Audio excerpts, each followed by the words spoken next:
uma parte da minha história que eu sempre esqueço de contar. E até bem pouco tempo atrás eu não tinha me dado conta disso. E é engraçado, né? E fazendo uma análise, uma autoanálise, eu cheguei à conclusão que eu esquecia de contar essa parte da minha história porque foi um momento em que eu não sentia orgulho de mim mesma.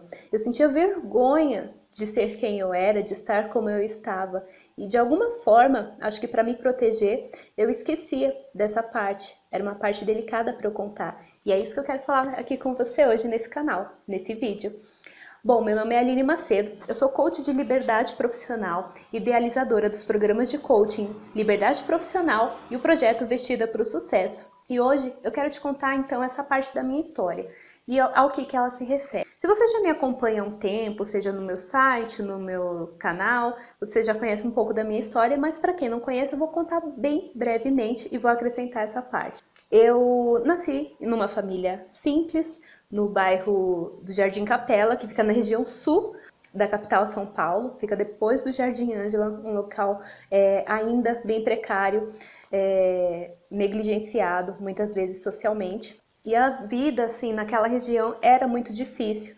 Eu sempre me espelhei na força de trabalho dos meus pais, eles sempre muito ativos, meu pai muito estudioso, minha mãe muito esforçada e sempre foram referências para mim. Chegou uma época que o meu pai ficou desempregado, né? E eu vi ele precisar se reinventar do dia para a noite, procurando vários trabalhos, fazendo coisas diferentes para poder trazer o sustento para o lar. E a minha mãe precisou voltar para o mercado de trabalho depois de 11 anos fora, e ela era doméstica, ela sempre trabalhou desde a infância como doméstica, ela começou a trabalhar aos 9 anos de idade, e cuidando de criança e cuidando de casa, enfim.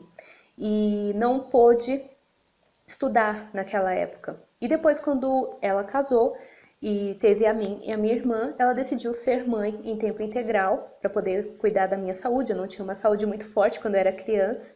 E depois ela tentou voltar a estudar, mas devido às obrigações de mãe, esposa, duas filhas pequenas, ela decidiu que era melhor dar uma pausa, voltar mais para frente. Até hoje ela ainda não voltou. Eu super incentivo que ela retorne, eu, a minha irmã, mas enfim, não é sobre isso que eu quero falar. Estou dando essas referências, esses exemplos para dizer qual foi o seio familiar que eu fui criada. E por ver a luta dos meus pais em relação a trabalho, em relação a estudo, a se esforçar para ser alguém na vida, cresci nessa linha de ser muito esforçada, muito dedicada, muito estudiosa, muito responsável. E quando eu quis começar a trabalhar, aos 14 anos, meu pai me perguntou: Nossa, mas tá faltando alguma coisa para você? O que você quer comprar? Ele ficou super chateado, porque na concepção dele, eu e a minha irmã só trabalharíamos após os 18 anos, quando tivéssemos terminado o ensino médio. A educação que os meus pais estavam nos dando também era baseada de que nós éramos pobres e que faculdade era coisa para rico. Isso era a concepção que eles tinham, né? A visão de mundo que eles tinham até então. Mas eu nunca me conformei com essa resposta. E eu sempre fui buscar as coisas que eu tinha interesse. Então eu fui atrás nessa época dos 14 anos, eu fui procurar emprego no McDonald's e aí fiquei sabendo que só podia trabalhar depois dos 16 anos pela legislação. Fui atrás de um curso profissionalizante em que eu pudesse, durante o ensino médio, trabalhar como jovem aprendiz e conseguir meu primeiro trabalho. Mas a minha escolha nesses primeiros trabalhos nunca foram baseadas no que eu gostava de fazer, no que eu fazia bem e naquilo que eu sonhava como profissão. Para os jovens da periferia é muito difícil você conseguir ter essa visualização de que você pode ser quem você quiser ser, que talvez vai exigir um pouco mais de esforço, vai exigir um pouco mais de percurso aí, de esforço, de tempo, de jornada, mas que você pode sim vir a se tornar aquilo que você quiser. E eu não tinha essa concepção. Eu só queria trabalhar, ganhar dinheiro para poder ajudar os meus pais. Era essa a minha primeira motivação nos primeiros trabalhos. Meus pais diziam que a gente não ia poder fazer faculdade, que faculdade era coisa para rico. E surgiu bem nessa época o ProUni. Eu já estava trabalhando e pagando cursinho pré-vestibular para tentar uma universidade pública. Era realmente muito difícil para um aluno da rede pública trabalhar e estudar manter as boas notas na escola e ainda passar logo de cara num vestibular público. A gente sabe que é possível estudando muito, mas é humanamente impossível você estudar 1 hora por dia e tentar passar numa USP da vida. Eu estudei bastante, consegui a minha bolsa no ProUni e na hora de escolher o meu curso, fui pensar, poxa, queria tanto, mas o que eu vou fazer? Né? O que eu vou me candidatar? E aí a minha escolha para fazer ciências contábeis, ela foi pautada em alguns parâmetros que eu tinha. Então, primeiro, era a profissão do momento naquela época, isso em 2003, 2004. Era aquelas profissões do momento, profissões do futuro que a gente vê sair na Exame, naquele portal Universia, não sei exatamente como se fala. Enfim, esse site de vestibular falando a profissão do futuro. E eu fiz essa escolha baseada nisso. Qual é a profissão que eu vou escolher e que não vai acabar amanhã? O que ganha bem? O que daria orgulho para os meus pais? Meu marido, hoje, naquela época era meu namorado, a opinião dele também pesou, né, na minha escolha, né? Ele brincava, nossa, mas quem faz pedagogia, quem faz psicologia, quem faz marketing, quem faz administração é porque não tem capacidade de fazer outra coisa. E era uma brincadeira que no fundo me magoava. Eu falava, poxa, então o que eu sou está relacionado com o que eu faço também. Era essa visão que eu comecei distorcida a ter sobre as profissões que a gente escolhe para exercer. E aí eu precisava fazer a inscrição no ProUni e aí chegou nos últimos dias, eu ainda não tinha decidido. O meu coração pedia outras coisas, pedia psicologia e marketing. Estava muito em dúvida, eu não fui fazer um estudo profundo para saber o que é que eu gostaria de verdade e o que tinha mais a ver comigo.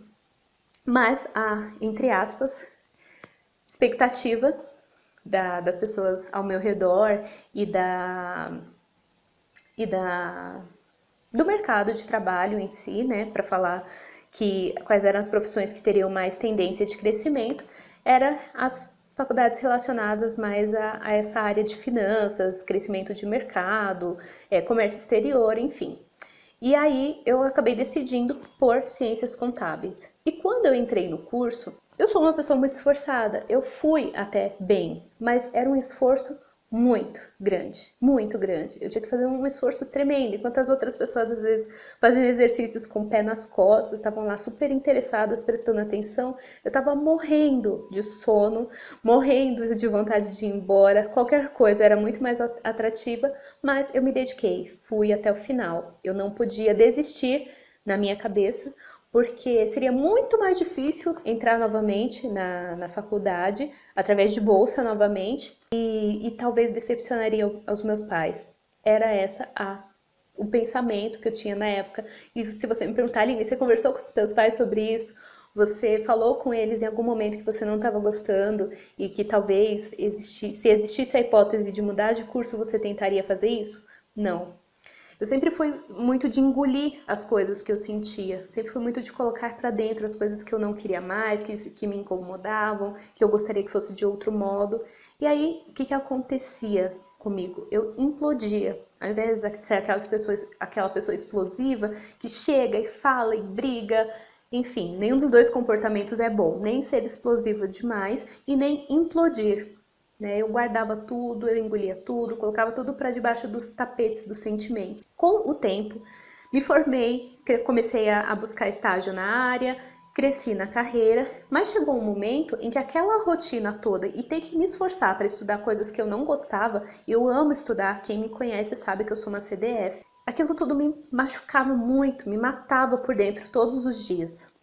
Mas eu não comentava isso com ninguém. E quando eu tentava falar, geralmente com o meu marido ou com a minha mãe em casa, que eu não estava aguentando, era difícil colocar isso assim, nessas palavras que eu acabei de dizer, eu não estou aguentando. Eu falava de outras formas, nossa, tá muito puxado, nossa, tá muito difícil. Então eu usava outros termos que não ficava claro para as pessoas que eu não suportava mais aquilo e não sabia como fazer para mudar.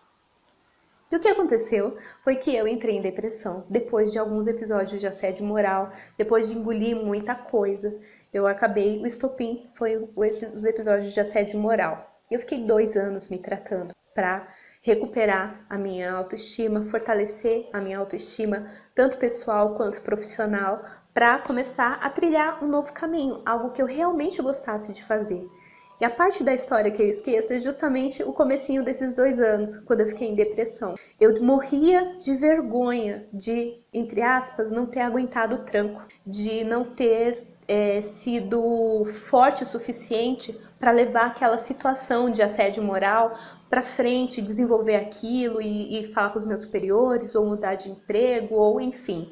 Eu acreditava que eu deveria ter superado aquilo. Hoje eu entendo que as coisas não acontecem com a gente em vão, né? Às vezes Deus, o universo, dá um jeito das coisas fluírem e acontecerem, e a gente também escolhe o nosso caminho para que você consiga superar os obstáculos, né?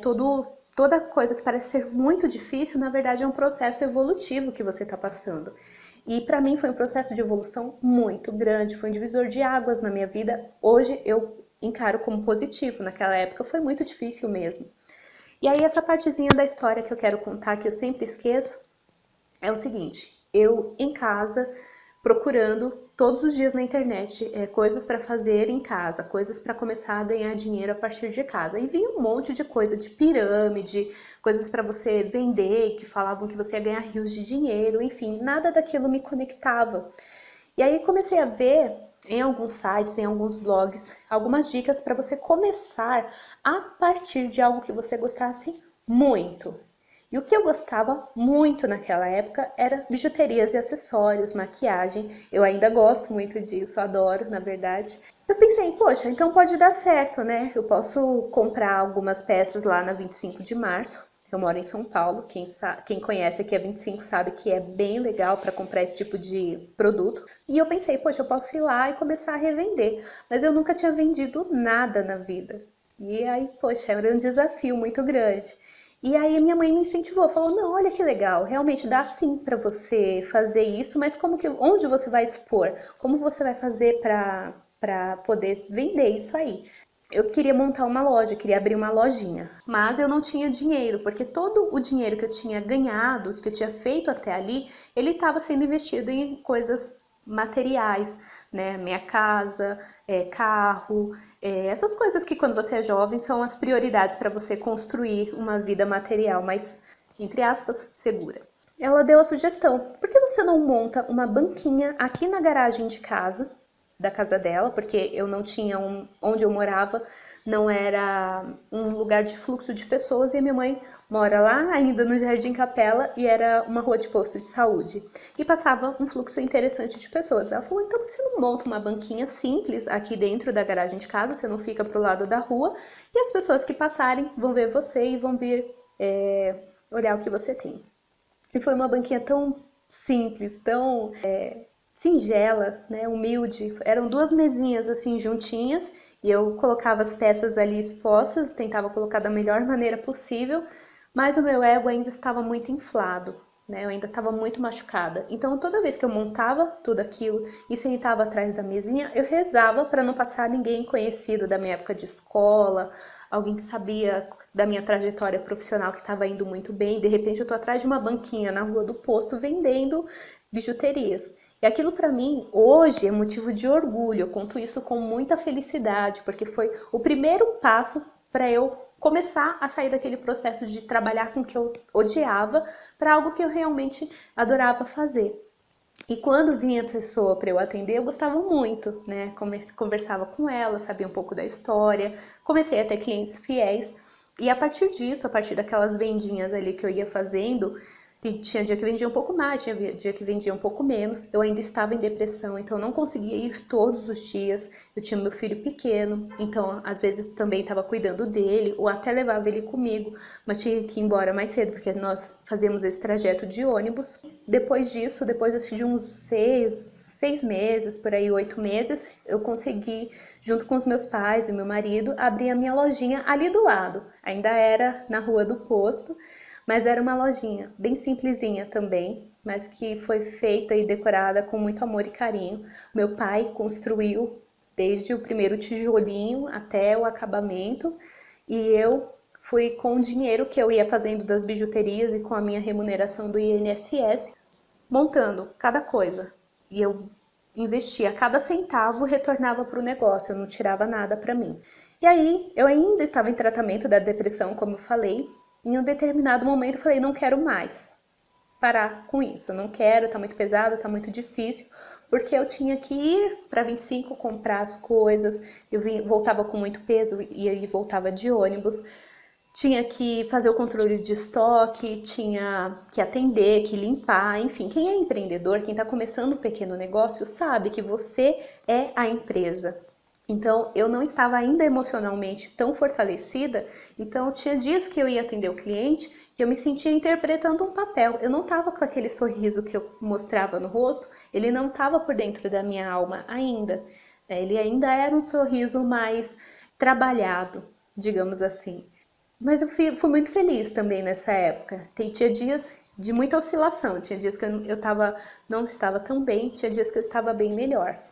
E aí foi uma decisão difícil fechar a loja, porque também um dos motivos pelo qual eu acabei tomando essa decisão foi porque o meu apartamento estava ficando pronto, a gente ia precisar investir dinheiro para a entrega das chaves. Quem compra apartamento na planta sabe que tem essas questões de umas parcelas maiores, enfim. Então era um dos dinheiros que eu podia fazer dinheiro rápido, era um dos ativos que eu podia converter e virar dinheiro rápido.